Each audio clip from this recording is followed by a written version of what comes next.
Oftentimes, we think that failure and success are two vastly different paths. But the reality is, oftentimes, these paths look very, very similar. And the true difference comes down to time. Someone's ability to continue putting in the work even when they're discouraged, stressed, or challenged. You may have seen this illustration before, but I think it serves once again as an important reminder that if you are actually putting in the work, it's not a matter of it's not working for me. It's likely a matter of staying committed just a little bit longer. I also want to give you one other visual representation of failure versus success. We call this image the Valley of Despair. Now, most everyone starts out at stage one, which we call uninformed optimism.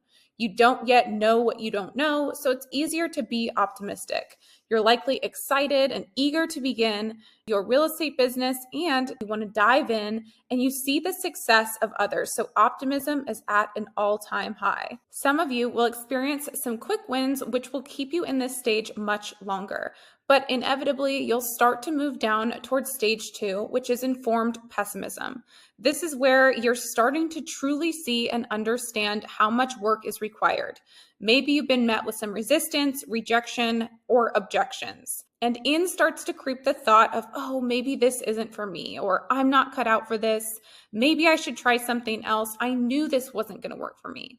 And if you stay in that stage for much longer, you'll find yourself at stage three, the Valley of Despair, where those thoughts that you had begin to win the war within your mind. And now you feel confirmation around the fact that this can't work, it won't work, and it doesn't work. For a lot of people, this cycle will repeat itself, the first three stages, sometimes for years on end. These might be the people who bounce from one thing to the next, whether that's new careers, new side hustles, new brokerages, new relationships, etc. You crave that uninformed optimism feeling again, and so you revert back to the time that you felt it and try to recreate that sensation and hit of dopamine. But here's the thing. If you would just push past this valley of despair, you'll experience something truly magical. Not only will you build your own confidence as you prove to yourself that you can get through it, but you'll also find yourself crossing back into optimism and entering stage four, which is informed optimism. Here, you find yourself aware of the hard work, but optimistic and confident that you can do it. You start to see some of the fruits of your labor, and you start to believe that you can do it and you will continue to do it. So how can I push past the valley of despair?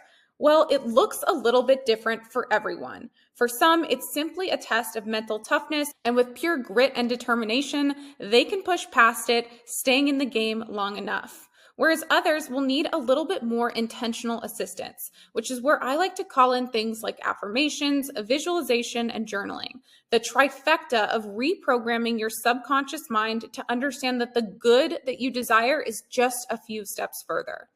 Another favorite exercise of mine to supplement the journey out of the valley of despair is what I call the evidence of success list. For me, this exists in the Notes app of my phone, but you can create and store it anywhere you choose to. This is a running list of all of the things in your life that you've done, accomplished, achieved, or completed, from small to big.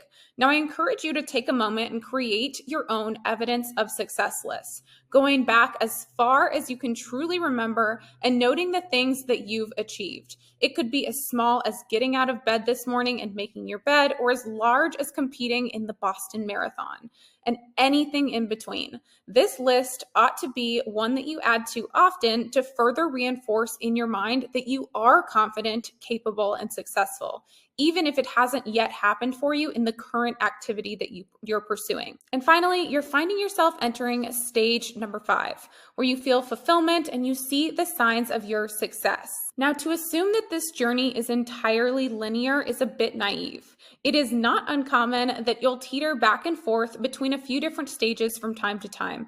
But the intention and the goal here is that you are now aware of what it looks like and aware of how it feels so that you can more clearly motivate yourself to keep moving forward through the stages rather than regressing when faced with a challenge.